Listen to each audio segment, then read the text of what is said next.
Happy New Year, everybody. It's a brand new start, a chance for everybody to make some changes and live a more fulfilling existence. But instead, I'm gonna be talking about this thing. Yeah, of course I was gonna talk about New Year's Evil for the new year. Did you expect anything less? This is the exact type of thing I would talk about. A bad slasher movie attempting to use a holiday as its gimmick. It's perfect. Also, it's a Cannon Group production. Okay, now I'm interested. The film sees a New Year's celebration hostess receiving a call during her live celebration from a man threatening to kill her and those around her at the stroke of 12. He then proceeds to kill a bunch of people she probably doesn't even know. Really living up to your mantra there, huh? The movie takes place in Los Angeles, but the killer strikes each time the clock strikes 12 as the time zone moves west across the United States. So his first kill happens at 12 Eastern Time, about 9 o'clock Pacific Time, then for 12 Central Time at 10 Pacific, and so on. Okay, that's actually pretty clever. It utilizes the holiday in a smart way. There's quite a few things that make this movie stand out from the other slashers at the time. First off, you see the killer's face throughout the whole movie. Most slashers at this time would either wear a mask or the movie simply wouldn't show their face until the very end. Here, you see him constantly, you just don't know who he is.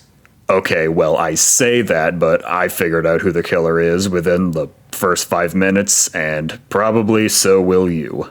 Also, like I said earlier, the film takes place in LA, and urban slashers aren't too common. Even nowadays, most slasher movies take place either in the woods or in a small town, never in the big city. Giallo films don't count. For most of the film, though, we're watching the killer rather than the TV hostess, and that's where the movie's biggest flaw lies. Who the killer is extremely obvious, so any sense of mystery or tension is gone, and his actions and activity just aren't that interesting to build a whole movie around him. Those scenes are where the movie's small budget shows. The budget was about $500,000, about the same as Halloween and Friday the 13th, and the scenes of the killer wandering the streets of LA are clearly the product of such a budget. But when we go back to the hostess, that's where things get a little bit bigger. She's hosting a New Year's Eve celebration on live TV with rock bands and mosh pits, giving the movie a solid enough soundtrack. The movie constantly stops altogether just to play the music and film scenes of these bands.